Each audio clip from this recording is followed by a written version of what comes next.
Hello everyone, welcome back to my channel. Neetu ने पैर पकड़कर माफ़ी मांगी है मन्नत से। मन्नत का और नीतू का ये हाल देखकर विक्रांत बहुत ज़्यादा भड़क पड़ा है मन्नत पर। मन्नत हर खुशी पाने के सीरियल के आने वाले अपकमिंग एपिसोड में आप सबको देखने को मिलने वाला है कि मन्नत सारा सच जान चुकी है कि किस तरीके से विक्रांत और को उसकी माँ से अलग किया गया था रोनी और नीतू ने, और क्या क्या उन्होंने किया था। मतलब उन्होंने उनका बच्चा एक तरह से उनको छुपा लिया था, उन्हें दिया नहीं था। और ये सब कुछ धैर्य ने बताया है, क्योंकि धैर्य पर पक्की नज़र गाड़ कर बैठी हुई थी मन्नत, और उसने उसके बारे में सब कुछ सर्च लगा लिया। आधा अधूरा सच जो उसे पता था, उसी के चलते वो सारा राज खोलने की कोशिश कर रही थी। तो धैर्य ने सब कुछ सच बता दिया कि किस तरीके से रोनी ने उनसे उनका भाई और उसकी माँ से, विशाखा से, उसका बेटा छीना था पूरा। क्योंकि वो उस समय बहुत बड़ा था, उसने पूरा सच बता दिया था कि रोनी जैसा दिखता है वो वैसा बिल्कुल भी नहीं है। उसने मुझसे मेरा भाई अलग किया, मेरे पापा को मार दिया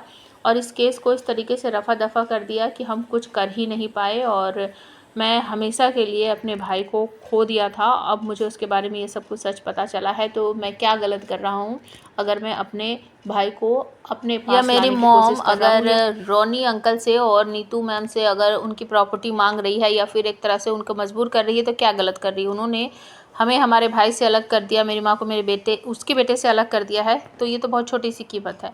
लेकिन मन्नत को ये बात बहुत बुरी लगती है कि उस समय का बदला आप इस समय ले रहे हो, और विक्रांत को ये सारी बातें बहुत ज़्यादा हर्ट करेंगी।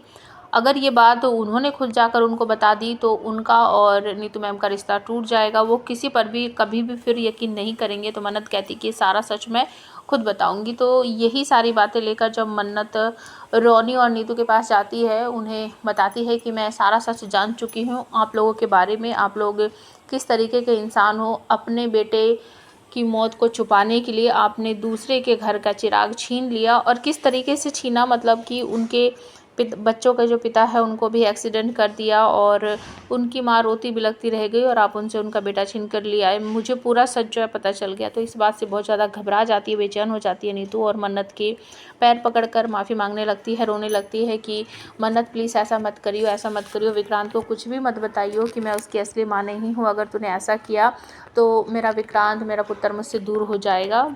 उसी समय अचानक से विक्रांत वहाँ पर आ जाता है, और अपनी माँ को मन्नत के पैरों में पड़ा हुआ देखकर उसको बहुत बुरा लगता है, और वो बहुत बुरी तरीके से चीखता है, मिस मन्नत आप ये क्या कर रही हो। और ये सब देखकर सब लोग चौंक जाते हैं कि विक्रांत कहाँ से अचानक से आ गया है। रोनी भी बात को संभालने की कोशिश करता है, नीतू भी संभालने की कोशिश करती है, लेकिन विक्रांत मन्नत को बहुत बुरी तरीके से डांटता है। आप हमें कमेंट करके बताओ, क्या मन्नत सच बताएगी।